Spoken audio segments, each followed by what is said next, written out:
Silakan duduk semua pasukan Tuhan. Saya mau sharing singkat. Habis itu kita mau praktek sama-sama. Kita mau praktek jalan sama Tuhan. Bilang ke kiri kanannya, praktek jalan sama Tuhan. Saudara, banyak dari kita jalan sama Tuhan cuman sampai di teori. Padahal Tuhan mau sampai praktek, sampai jalan. Tuhan Yesus waktu di dunia ini, Dia gak pernah berhenti cuma sampai di penglihatan. Semua yang ditunjukkan Bapaknya, Tuhan Yesus jalani sampai jadi daging. Banyak dari kita hidup di dunia ini cuma sampai di penglihatan. Aku ngelihat lawatan, aku ngelihat kesembuhan, aku melihat Tuhan pakai hidupku berdiri di mimbar, berdiri di depan ribuan jiwa. Aku melihat, nggak ada yang salah dari penglihatan. Itu makanya beri mimpi, beri penglihatan, beri nubuatan. Gak ada yang salah. Diawali semuanya dari mimpi. Mimpi itu dari pengharapan. Makanya semua diawali dari pengharapan akan Tuhan. Dan gak salah itu semuanya. Waktu kita pengharapan dan mimpi kita, cinta kita, hati kita cuma berkata, Tuhan, aku cuman bahagiaku itu cuman kalau melayani Engkau. Dan kita, Tuhan, aku berikan hidupku untuk Engkau. Apa yang Tuhan lakukan next stepnya? Tuhan mulai kasih penglihatan dalam hidup kita. Ada hamba Tuhan yang bilang, engkau akan jadi seperti ini. Ada nabi yang bilang, ada apapun penglihatan. Tapi banyak orang sampai matinya dia cuma stop sampai di penglihatan. Aku ngelihat ini dan dia bawa sampai mati dan selesai. Gak salah dengan itu. Tapi Tuhan mau sebenarnya bukan cuma sampai di penglihatan, tapi sampai daging dan sampai jadi alam nyata. Waktu Tuhan Yesus di dunia, doa Musa ribuan tahun yang lalu, Musa doa ke Tuhan kayak gini, Tuhan, show me your glory. Tunjukkan kemuliaan-Mu.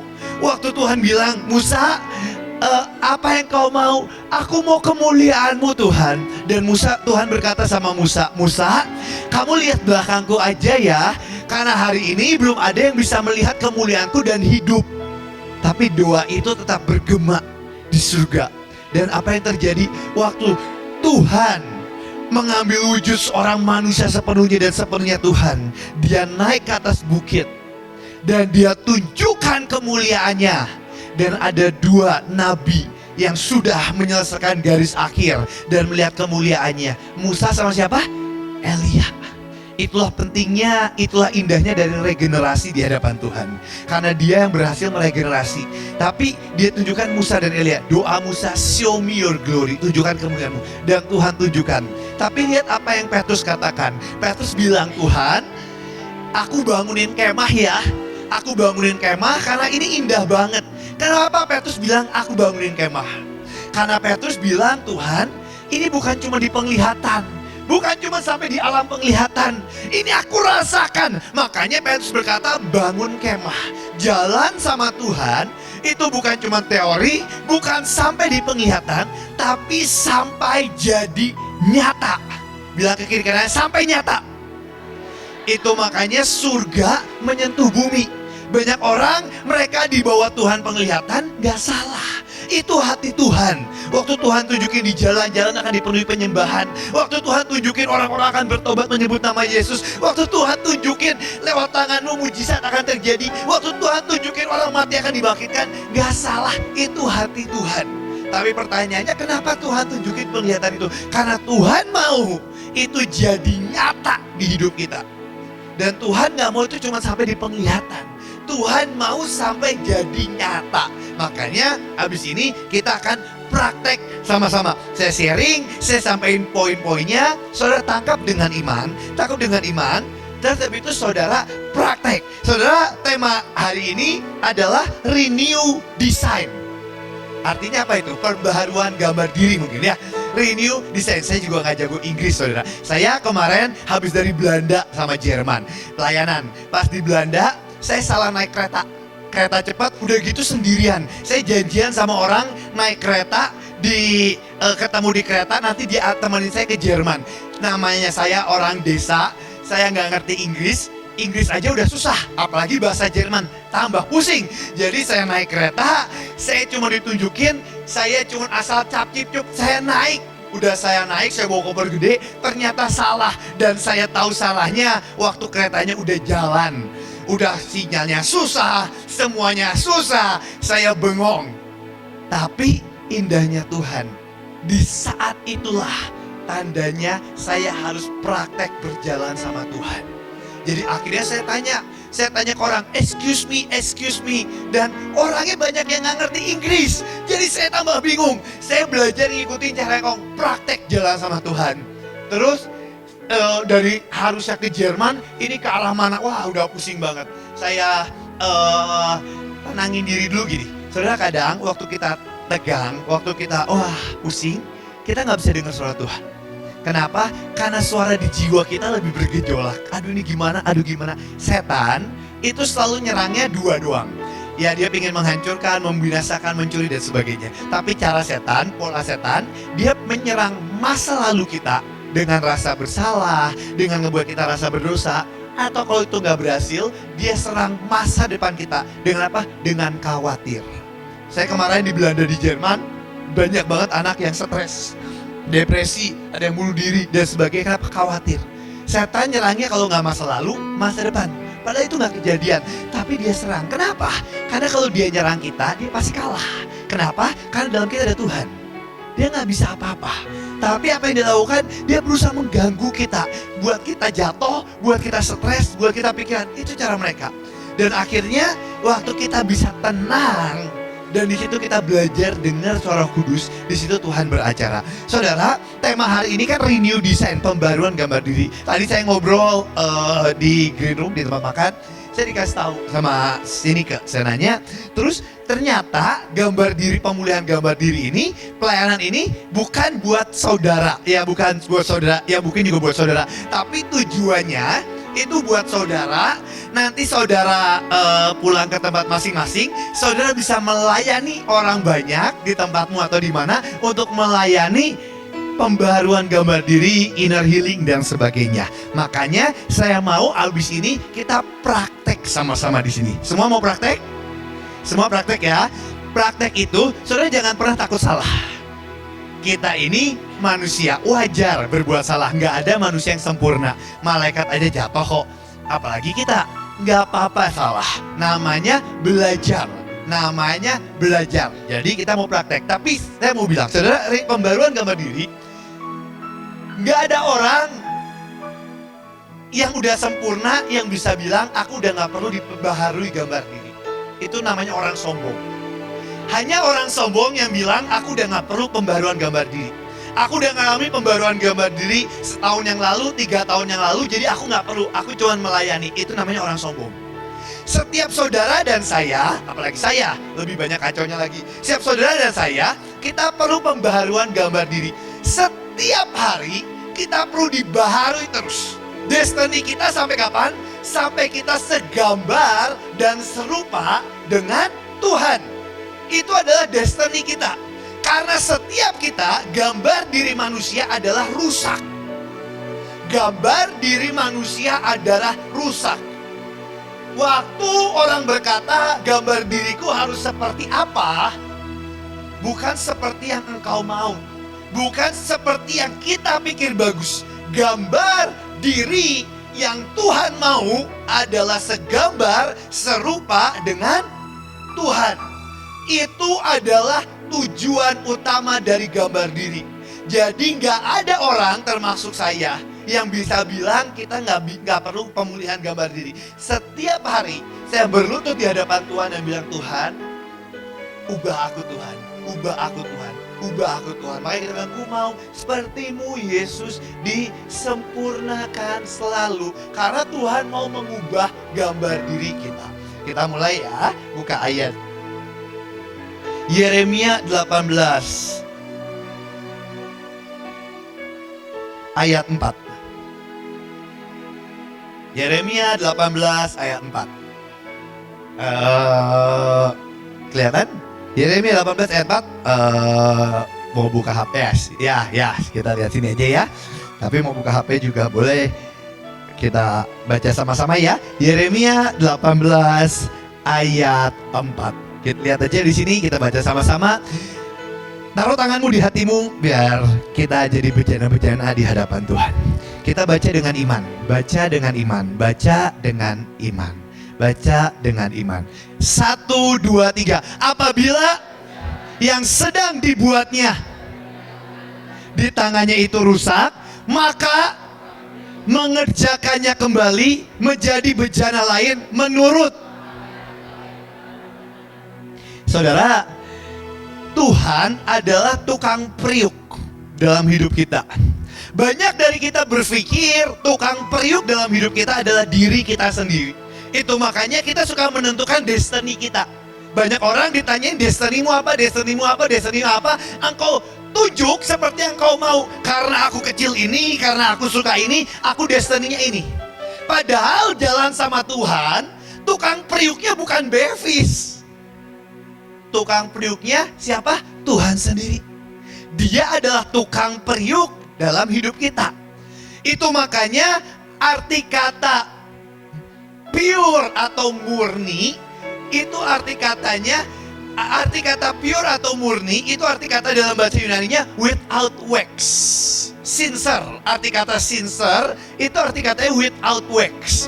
Karena apa yang terjadi saat bejana tanah liat ini dibentuk, ada keretakan dalam hidup kita, saudara dan saya. Saya lagi khotbah nih, selagi khotbah, saudara lagi khotbah aja, saya bisa kesel loh. Bayangin, lagi khotbah aja saya bisa kesel loh. Khotbah yang buat Tuhan saya bisa kesel. Tandanya apa? Saya masih harus dibentuk. Saya aja bisa loh kesel. Semua kita bisa jatuh. Waktu tukang periuk itu bentuk dan ada keretakan-keretakan, tukang periuk yang gak jujur, dia akan ambil lilin. Dan dia akan olesin tanah bejananya itu, dia akan olesin misalnya vasnya itu, atau gelasnya itu, atau piringnya itu, dia akan olesin dalamnya. Tujuannya apa? Biar kelihatan gak ada retaknya lagi. Akhirnya apa? Waktu dia jual, orang lihat ini bagus dan dia beli. Tapi waktu dia bawa pulang, dia simpen itu, kasih air panas, kasih minyak, kasih apa, di kepanasan, di kedinginan dan sebagainya. Bejananya gak kuat dan akhirnya bejananya pecah, pang, hancur. Nah, apa yang dilakukan tukang periuk yang jujur? Ketika dia lihat ada retak dalam hidupnya, dalam bejananya, dia akan ambil, dia akan bantingkan, prang, sampai pecah. Setelah dia bantingkan sampai pecah, apa yang dilakukan? Dia buat ulang lagi. Nah, setiap kita akan dibentuk terus. Sampai kapan? Sampai kita mati. Makanya gak ada orang yang bisa bilang kita gak dibentuk sampai mati. Detik kita mati, pembentukan selesai. Makanya kalau orang mau sempurna kapan? Nanti mati.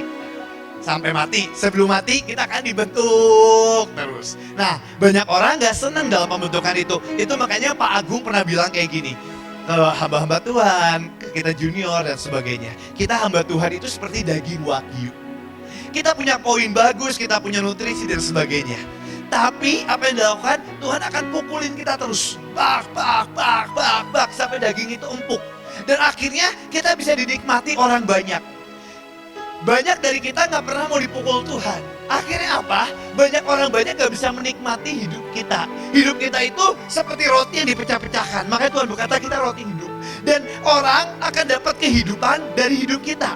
Kita akan jadi roti yang dipecah-pecahkan. Tapi lihat, waktu orang itu kenyang, dia akan makan sampai kenyang. Dan waktu orang itu kenyang, ada orang yang pulang ninggalin Yesus, dia gak apa-apa. Ada orang yang ikut Yesus, ya puji Tuhan. Ada orang yang teriak Hosana, puji Tuhan. Ada orang yang udah makan kenyang, gak berapa hari setelahnya teriak salibkan dia, puji Tuhan. Urusan itu urusan Tuhan.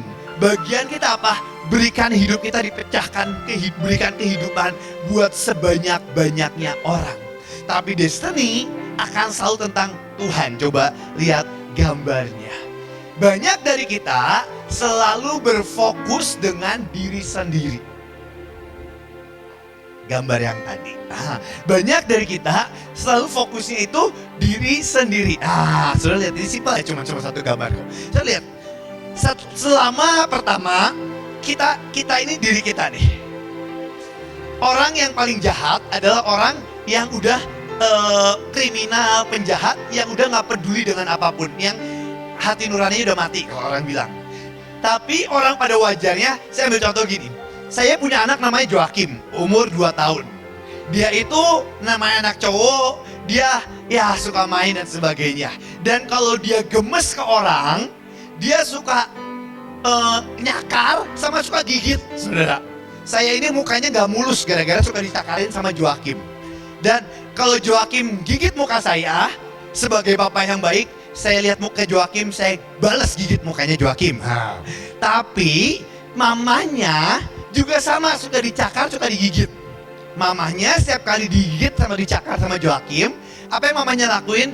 Mamanya dudukin Joakim di ranjang, pandang wajah Joakim, terus mamanya bilang, Joakim kalau dicakar sakit nggak? Sakit. Joakim mau nggak dicakar? Nggak mau. Ya udah, kalau Joakim nggak mau digituin, jangan lakuin ke mama. Manusia normalnya selalu tentang dirinya sendiri. Kamu bisnis kenapa? Untung.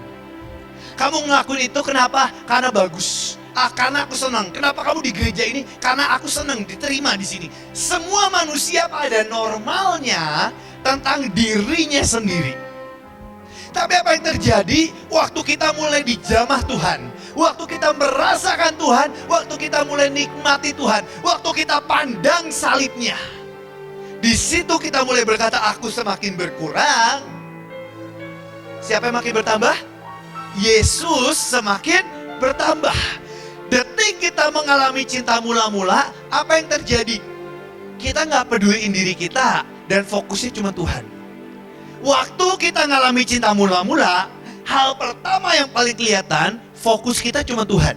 Di situ kita cuma bilang, cuman Engkau Tuhan, cuman Engkau Tuhan. Aku pelayanan paling capek, nggak apa-apa, cuman Engkau Tuhan. Aku ngelakuin paling capek, nggak apa-apa, cuman Engkau Tuhan. Fokusnya menjadi Tuhan.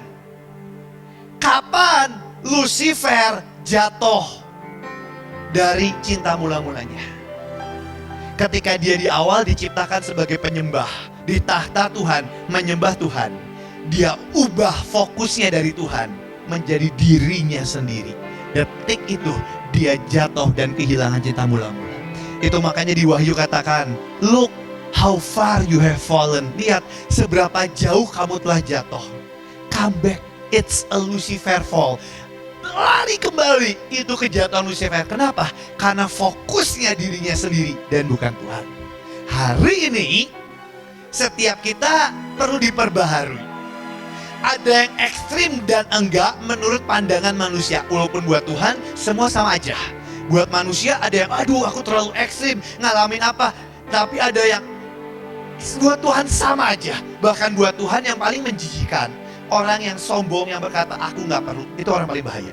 Karena it's a Lucifer fall. Tapi setiap kita akan dibaharui, setiap kita akan dibentuk, setiap kita akan renew, design. Waktu kita dibaharui, fokusnya udah bukan kita lagi. Fokusnya siapa? Tuhan. Waktu engkau melayani orang, fokusnya bukan diri sendiri dan bahkan bukan orang itu, sorry. Fokusnya cuma siapa? Tuhan. Saudara, waktu saudara doain dan melayani, banyak orang tuh fokusnya ke orang lain. Kira-kira keperluan orang ini apa ya? Engkau mulai berpikir. Tahukah, pelayanan yang sejati bukan itu. Pelayanan yang sejati ketika fokusnya siapa? Tuhan. Makanya saya jujur ya. Angkong itu, Pak Yusak Cipto itu gerejanya setiap minggu itu di GKI. Kalau saudara tahu yang akhirnya selalu amin yang pakai organ di gereja GKI. Saya sampai bilang, engkong ini karismatik lah.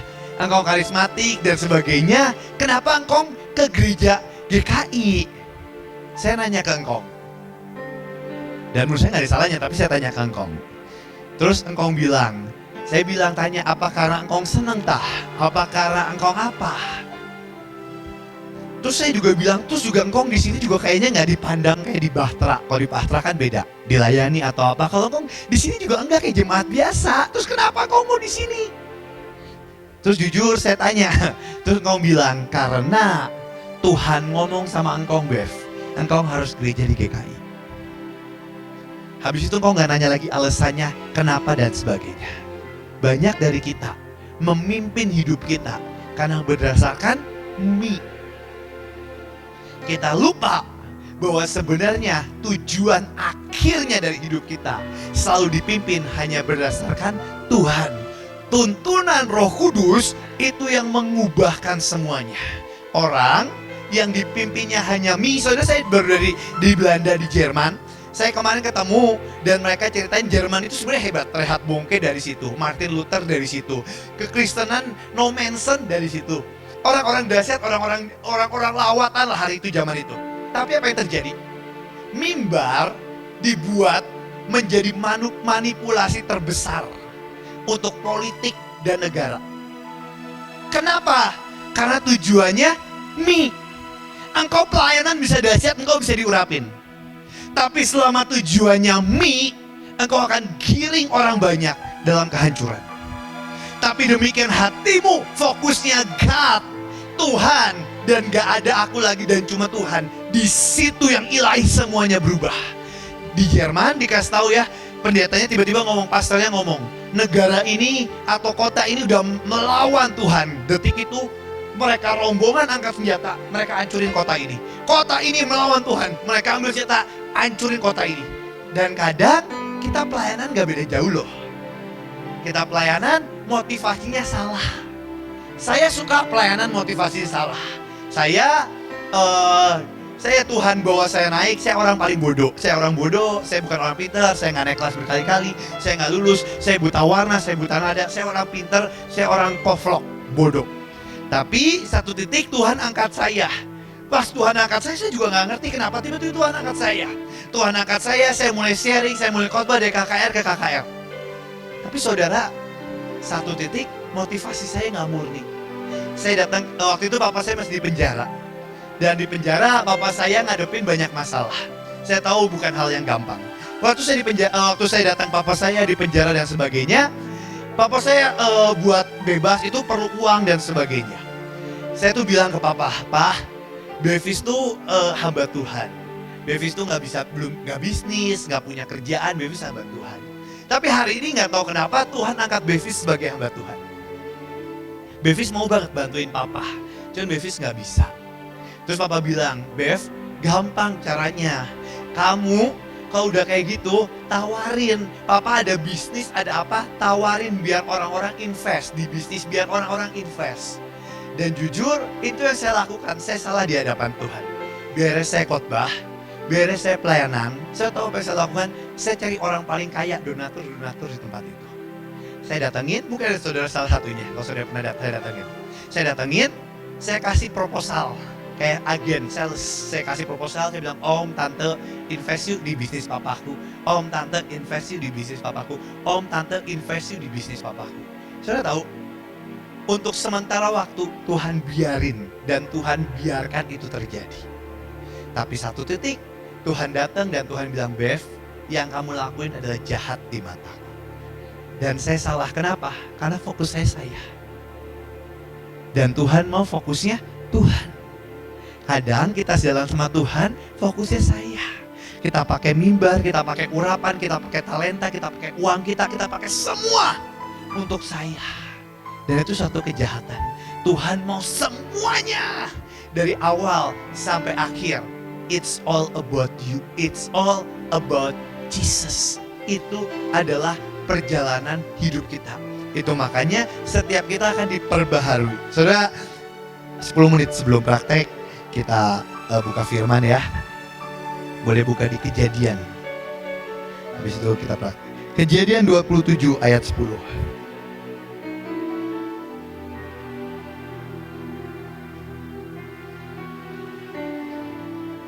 Kejadian 27 ayat 10. Saudara, perjalanan sama Tuhan itu selalu perjalanan roh, bukan perjalanan daging. Karena daging akan kembali mati. Kita di surga akan kembali jadi tubuh kemuliaan. Jadi perjalanan sama Tuhan itu perjalanan roh. Kejadian 27 ayat 10. Lihat yang dikatakan Ribkah kepada Yakub. Saya aja yang baca biar cepat. "Bawalah itu kepada ayahmu supaya dimakannya agar dia memberkati engkau sebelum ia mati." Saudara, Ribkah ini orang yang hebat. Dia bisa melihat jauh yang Yakub belum bisa lihat. Itu makanya nanti Bu Imelda disebut tadi kan menara doa. doa dan mendengar suara Roh Kudus itu membawa kita berdiri di atas menara. Itu membawa kita berdiri di atas menara, melihat jauh yang belum bisa mata kita lihat. Contohnya apa? Contohnya nabi-nabi. Makanya kenapa gerakan nabi-nabi kayak Daniel, kayak Yohanes yang nulis kitab Wahyu, dia dibawa lompati waktu. Yohanes ditunjukkan wahyu yang belum terjadi, yang terjadi di zaman kita.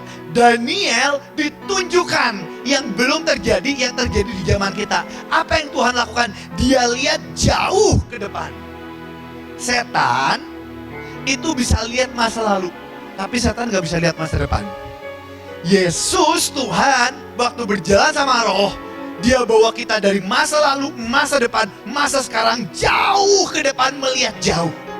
Dan waktu kita jalan sama Tuhan, Tuhan bukain itu jalan dalam Roh. Itu yang dilakukan sama Ribkah.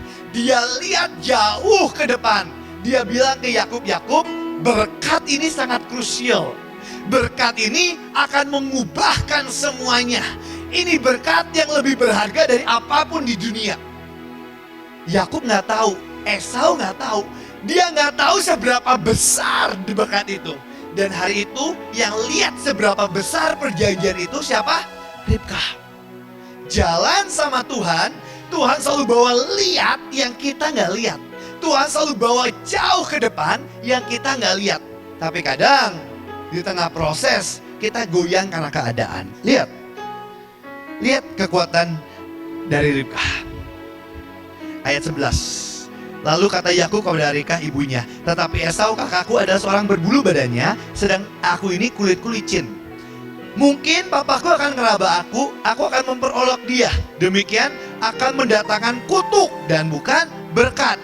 Lihat ayat 13. Lihat ayat 13. Tetapi ibunya Ribkah ini berkata kepadanya, akulah yang menanggung kutuk itu anakku. Dengar saja perkataanku, ambil kambing-kambing itu. Kenapa? Dia bisa lihat jauh ke depan bahwa berkat ini bahkan lebih penting dari hidupku sendiri.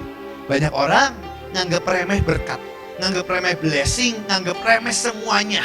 Kalau doa tutup berkat, orang udah cepet-cepet keluar di kebaktian. Pas doa penutupan, cuman kata-kata biasa, cuman kata-kata biasa, cuman sebagainya. Salah satu penyesalan terbesar dalam hidup saya, kalau saya bisa tahu hari ini seberapa dahsyat dari sebuah perjanjian, dari sebuah blessing, dari sebuah covenant.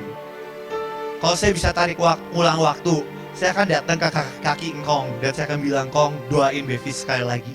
Curahkan perjanjian, curahkan apa. Tapi konyolnya saya, waktu engkong ada, saya senang main-main. Jadi saya nggak pernah nganggep tinggi yang ilahi. Dan ini yang jadi masalah dalam hidup kita. Yang ilahi itu lebih penting daripada yang daging. Dan kita suka miss itu. Saya langsung lompat ya. Lihat yang dilakukan Yakub.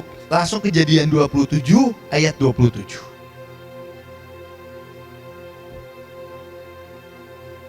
Kejadian 27 ayat 27. Lihat yang dilakukan Yakub. Lalu datanglah Yakub dekat-dekat dan diciumnyalah ayahnya. Ketika Ishak mencium bau pakaian Yakub, diberkatinyalah dia, katanya, sesungguhnya bau anakku adalah sebagai bau padang yang diberkati Tuhan. Sekali lagi, dekat-dekat dan diciumnya ayahnya. Lihat, ketika Ishak mencium bau pakaian Yakub, diberkatinya dia. Apa yang Ishak cium? Ishak cium ambisi ilahi di hati Yakub. Dia cium bau di roh, ambisi ilahi, lapar dan haus akan Tuhan di dalam ini. Itu makanya orang-orang yang lapar, yang pahit dirasakan manis, tapi yang kenyang menginjak-injak madu. Lihat, ketika dicium itu, diberkatinya blessing langsung turun. Sesungguhnya bau anakku sebagai bau padang yang diberkati Tuhan. Ketika orang punya haus dan lapar akan Tuhan, dia punya magnet menarik berkat Tuhan. Kenapa? Karena dia punya kehausan dan kelaparan ambisi ilahi. Banyak dari kita ambisinya tentang daging kita. Satu hari Pak Yusak, di Israel, hari itu lagi pergi ke Israel, tiba-tiba tengah malam didatengin Tuhan. Pas didatengin Tuhan, Tuhan tiba-tiba datang ke Pak Yusak, dia bilang gini, Yusak, seperti aku datang ke Salomo, aku datang ke kamu mau minta apa? Dan hari itu Pak Yusak ambil kertas dan dia tulis semua permintaannya. Karena hari itu Pak Yusak tahu apapun yang diminta Tuhan jawab, karena Tuhan yang nawarin. Dan hari itu dia tulis semua permintaannya. Aku mau mobil, aku mau rumah, aku mau deposito buat anak-anakku satu-satu dan sebagainya. Dan Pak Yusak tulis. Pas Pak Yusak udah ambil kertas itu, dia mau angkat ke Tuhan. Tiba-tiba Roh Kudus bilang, Yusak, apa sih yang jadi tujuan seorang hamba? Terus Pak Yusak renung dan Pak Yusak, iya Tuhan, tujuan seorang hamba cuma satu, menyenangkan hatimu. Dan hari itu dia robek kertasnya, dia ambil kertas baru, terus dia tulis, menyenangkan hati Tuhan setiap waktu. Dan dia angkat di hadapan Tuhan. Orang yang tidak akan pernah bisa dihentikan oleh apapun adalah orang yang hatinya cuma satu tujuannya, menyenangkan hati Tuhan. Itu adalah kerinduan terbesar, ambisi ilahi terbesar yang tidak bisa dihentikan oleh apapun. Saudara, banyak dari kita, waktu kita datang ke Tuhan, kita tuh gak mau jujur. Kita punya topeng, jiwa kita ini, hati kita itu kayak bawang, banyak lapisan, dan kita gak mau jujur. Saya ini jujur saya ya, saya paling males nginjilin orang yang udah gak semangat, yang cuma tujuannya debat. Saya gak mau. Makanya kalau ada kesempatan, berapa kali ada orang yang ngobrol, nanya ke saya, kalau emang dia benar-benar nanya dan dari hatinya dia mau belajar, saya akan sampaikan. Tapi kalau tujuannya debat, saya udah angkat tangan, saya bilang, udah kamu yang benar, aku salah. Saya lebih baik mundur, saya males lah buang waktu saya buat apa? Karena buat orang, waktu mereka datang ke Tuhan, mereka senang untuk dibenarkan. Dan banyak orang gak senang untuk mendengarkan. Semua senang benarkan satu kali, tapi kalau Roh Kudus bergerak, semuanya beda. Karena pelayanan roh. Satu kali ada satu orang, dia orangnya kacau banget, tapi anehnya ngerti Alkitab, tapi kacau banget hidupnya. Dia kacau banget lah. Pendeta-pendeta didebatin sama dia, pendeta-pendeta kalah semua. Dan dia bangga kalau dia bisa ngalahin pendeta-pendeta. Saya gak ngerti kenapa ada orang-orang seperti itu. Mungkin itu termasuk karunia atau apa, saya nggak tahu. Dan hari itu dia ngelakuin kayak gitu. Hari itu kita datang ke ada pesta pernikahan. Saya datang, saya udah capek karena jujur sebelumnya saya baru pelayanan, saya baru khotbah dan sebagainya. Saya sempetin waktu ke pernikahan karena yang nikah saya kenal, saya hargai. Saya datang, sejujur saya udah capek. Saya cuma duduk, saya makan, ambil makanan bentar. Saya cuma mau makan, habis itu saya pulang. Cuma datang, salamin, makan, pulang. Habis itu tiba-tiba omnya itu datang ke saya. Dia duduk di meja makan, duduk di tempat yang sama. Pas dia duduk, dia tanya ke saya, Bev, katanya kamu sekarang jadi hamba Tuhan ya? Wah, nada-nadanya ini udah nanya-nanya saya udah rada males ini mau debat-debat. Saya bilang, iya om, gitu. Iya, saya jadi hamba Tuhan, melayani Tuhan sepenuh waktu. Terus dia bilang, Bev, terus benar, dia langsung bilang saya, terus bilang, Bev, om percaya kalau om mati, om bakal masuk neraka sambil ketawa dan bangga. Dia berusaha didebatin dengan hamba Tuhan lain, saya nggak tahu debatnya apa, tapi dia buka dengan itu. Saya percaya kalau saya mati, saya masuk neraka, hahaha, gitu. Saudara, saya udah lagi males banget debat. Jadi apa yang saya lakukan? Saya sambil makan, saya taruh sendok sama piringnya, saya lihat ke omnya, terus saya bilang, amin om, terjadi. Terus saya lanjut makan lagi. Habis itu saya pulang, saya nggak ada niat sama sekali untuk nginjilin, apalagi inner healing, pembaharuan kembali, nggak ada sama sekali. Cuma pengen makan, pulang. Orang mau ngomong masuk neraka, ya udah amin. Ya itu hidupmu ya, bukan hidup saya. Udah amin om, terjadi. Pas saya ngomong amin om, terjadi, saya lanjut makan. Saya udah siap-siap pulang. Tiba-tiba omnya ini nangis. Dia nangis. Terus dia bilang, Bev, waktu Bevis ngomong amin, om ngelihat neraka. Dan om ngelihat om ada disiksa dan sebagainya. Saya tuh udah gak niat ya nginjilin ya. Saya bilang, aduh Tuhan, ada orang lain gak yang bisa lanjutin, saya mau pulang. Tapi Tuhan bilang, itu tandanya saya masih mentingin diri sendiri. Dan itu salah. Makanya, ya Tuhan maaf, Terus saya ceritain tentang Tuhan. Saya ceritain ya sebenarnya dia udah tahu karena dia ngerti Alkitab juga. Tapi ya itu Roh Kudus yang mewahyukan. Saudara, tapi apa yang terjadi gini? Jalan sama Roh Kudus itu bukan yang kita pikir. Kita pikir ini susah, Roh Kudus mau jalan aja. Kita pikir ini gampang, Roh Kudus nggak mau, ya berhenti. Jalan sama Roh Kudus itu udah bukan lagi kepentingan aku suka atau enggak. Itu udah lagi nggak kepentingan aku mau atau enggak. Itu cuma berdasarkan Roh Kudus ngomong apa, kita sampein. Satu kali Pak Yusak pertama kali dia umur 12. Oh jadi lama ya. Satu kali Pak Yusak dia umur 12, dia tiba-tiba diajak ke gereja, ada acara Natal. Terus tiba-tiba waktu dia duduk gereja, ada pendetanya ngomong, kalau kamu percaya Yesus, kamu mati pasti masuk surga. Pak Yusak duduk di belakang, di Jepara hari itu. Terus Pak Yusak dalam hati bilang gini, ini pendeta ya, emang dia udah pernah masuk surga? Nanti beres khotbah, saya tanya. Wah. Terus pas itu tiba-tiba ada suara dari surga muncul, anak nakal. Waktu ada dengar anak nakal, lihat nih, Pak Yusak nengok ke kiri, nengok ke kanan, nengok ke atas, nengok ke bawah. Dia nggak tahu asal suaranya dari mana. Tapi dia bisa dengar anak nakal. Dengar suara Tuhan itu bukan berdasarkan kuping ini. Makanya banyak orang waktu dengar suara Roh Kudus, mereka nggak tahu suaranya dari kanan, dari kiri, dari atas, dari bawah. Kenapa? Karena Roh Kudus beracara di dimensi roh. Jadi bukan dengan indera kuping kita. Nah, banyak dari kita pingin Roh Kudus ngomong seperti yang kita mau. Tapi hari ini kita mau belajar praktek mendengar suara Roh Kudus. Mau ada inner healing atau apa terserah, tapi praktek mendengar suara Roh Kudus. Saya pingin, Tuhan pingin setiap saudara praktek. Saudara, banyak dari kita senang datang ke hamba Tuhan. Doain aku ya. Nanti ke depan Tuhan mau bukain apa. Itu bagus. Tapi Tuhan maunya kita nggak cuma ke hamba Tuhan loh. Tuhan maunya kita langsung loh. Tuhan maunya kita belajar mendengar. Boleh ke hamba Tuhan, nggak salah. Tapi Tuhan mau kita langsung. Karena Tuhan nggak mau kita bergantung pada pemimpin kita, hamba Tuhan kita, siapapun. Terkutuklah orang yang bergantung pada manusia dan kekuatannya. Tuhan cuma mau kita bergantung sama siapa? Roh Kudus. Siapapun kita, Roh Kudus pingin banget ngomong sama kita. Roh Kudus itu cerewet loh kalau saya boleh bilang. Dia senang banget ngomong.